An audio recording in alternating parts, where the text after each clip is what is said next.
ভাই হাতটা নামান একটু, বড় ভাই একটু হাতটা নামান।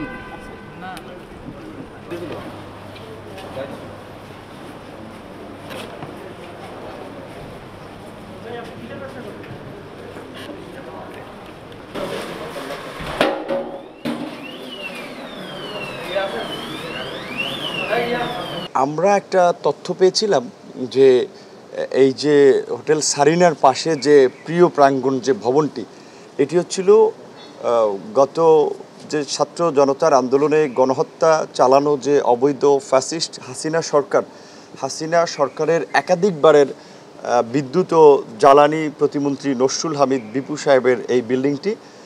এই বিল্ডিং থেকে গত অগস্ট মাসে যে ঢাকার বিভিন্ন শহরে অস্ত্রধারী পেশাদার সন্ত্রাসীদেরকে ছাত্র জনতা হত্যা করার জন্য ব্যবহার করা হয়েছে, তাদের মাঝে টাকা বিলানো হয়েছে এবং এই বিল্ডিংয়ে আপনার নসরুল হামিদ বিপুর যে অফিস, সেখানে ইলেকট্রিক লকার, বল্টে টাকা, ডলার অনেক কিছু এখানে আছে।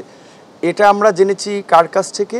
নসরুল হামিদ বিপুর নিরাপত্তা কর্মীদের কাছে। কারণ আজকে যখন এই ফ্যাসিস্ট শক্তির পতন হয়েছে, তারা দেশের স্বার্থে সত্য কথাগুলো বলছে।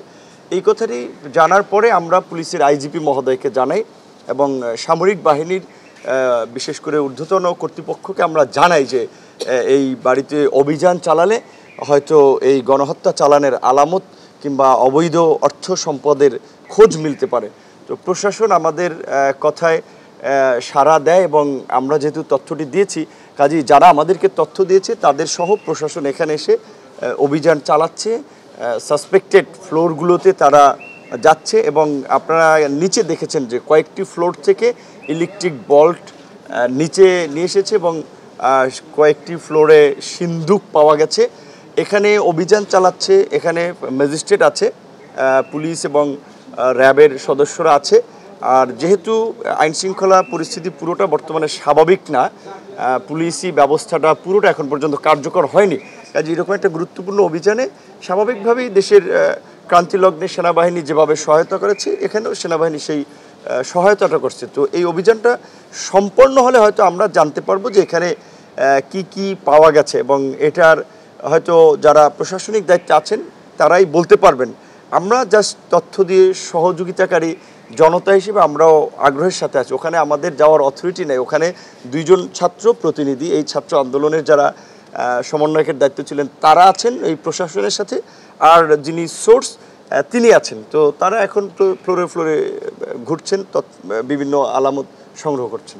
আমি দেখেছি যে নিচে কিছু বল্ট এনে রাখা হয়েছে এবং উপরে যারা আছে ওরা আমরা জানার জন্য যে কিছু পাওয়া যাচ্ছে কিনা, বলছে হ্যাঁ টাকা পয়সা এগুলা পাওয়া যাচ্ছে।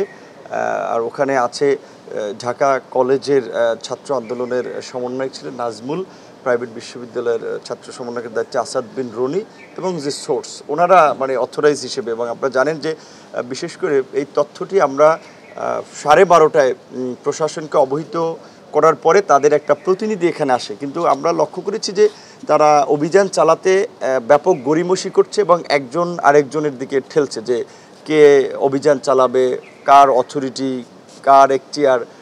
এবং সবচেয়ে হাস্যকর বিষয় হচ্ছে এই ঠেলাঠেলি করার মধ্যে আপনার সেই 12:30 থেকে 2:30 পর্যন্ত 3:30 পর্যন্ত চলছে। তাহলে 12:30 থেকে 2:30 পর্যন্ত প্রায় 3 ঘন্টা কিন্তু কোনো অভিযান হচ্ছে না। তারা এখানে বসেই জাস্ট আপনার এক একজনকে দেখিয়ে দিচ্ছেন। এবং বিশেষ করে আমরা যতদূর জেনেছি যে এই ভবনটি পাহারা দেওয়া হয়েছে, পুলিশ প্রোটেকশন দেওয়া হয়েছে, গুলশান বনানী পুলিশ প্রশাসনের কর্মকর্তারা। এবং এখানে অভিযান চালানোর ক্ষেত্রে শুরুর দিকে আমরা লক্ষ্য করেছি যে র্যাব এবং সেনাবাহিনীর সদস্যরা আন্তরিক হলেও পুলিশের তেমন আমরা আসলে আন্তরিকতা দেখিনি, কারণ আমরা তো দাঁড়িয়েছিলাম। এবং সেটা না দেখে আমরা পরে আমাদের এই ছাত্র আন্দোলনের নেতাদের, বিশেষ করে উপদেষ্টা, তাদের সাথে যোগাযোগ করি এবং একজন উপদেষ্টা যুব ক্রীড়া মন্ত্রণালয়ের তিনি সশরীরে এই পরিস্থিতি দেখার জন্য এসেছিলেন এবং তিনি পুলিশের আইজিপি সহ ঊর্ধ্বতন কর্তৃপক্ষের সাথে কথা বলে এখানে ম্যাজিস্ট্রেট আসা পর্যন্ত ছিলেন। ম্যাজিস্ট্রেট আসার পরে তিনি চলে গিয়েছেন যে তারা এটার অভিযান চালিয়ে তারা জানাবে। তো দুঃখজনক হচ্ছে দেখেন, র্যাব যখন এই ধরনের একটা অভিযান চালাতে আসে নিশ্চয়ই তাদের নির্বাহী ম্যাজিস্ট্রেট নিয়ে আসবে, কারণ তারা তো তথ্যের ভিত্তিতে এসেছে এখানে এই অভিযানটি চালাবে, কিংবা পুলিশ যখন তাদের যদি আইনের কোনো প্রক্রিয়া থাকে সেটা তো অনুসরণ করে আসবে। তো এইখানে এসে যদি আপনার ইউনো খোঁজে, আপনার এসিল্যান্ড খোঁজে, ম্যাজিস্ট্রেট খোঁজে, তো তার মানে এটা কিন্তু পরিষ্কার যে তারা কোনো এই অপরাধ কিংবা ক্রাইম এই ঘটনাকে ধামাচাপা দেওয়ার জন্য তারা এই কালক্ষেপণগুলো করছে। এবং এখানে বিশেষ করে 3টা বিল্ডিং একেবারে লাগোয়া, একটা বিল্ডিং থেকে আরেকটা বিল্ডিংয়ে যাওয়া যায়। তো আমাদের ধারণা, এবং যারা এখানের সিকিউরিটি গার্ড রয়েছেন তারাও অনেকে বলেছেন যে এই যে 3 ঘন্টা এই সময়ে আপনার জিনিসপত্র সরিয়ে নেওয়া একটা সুযোগ দেওয়া হয়েছে। তো এটা খুব দুঃখজনক যে প্রশাসনের, আমরা জনগণ, আমরা নাগরিকরা ঝুঁকি নিয়ে, তথ্য নিয়ে পুলিশকে এই অবৈধ টাকা উদ্ধারে কিংবা এই গণহত্যার তদন্ত উদ্ঘাটনে তথ্য দিলে সহযোগিতা করলেও তারা আসলে আন্তরিকভাবে কাজ করছে না। এটা দুঃখজনক।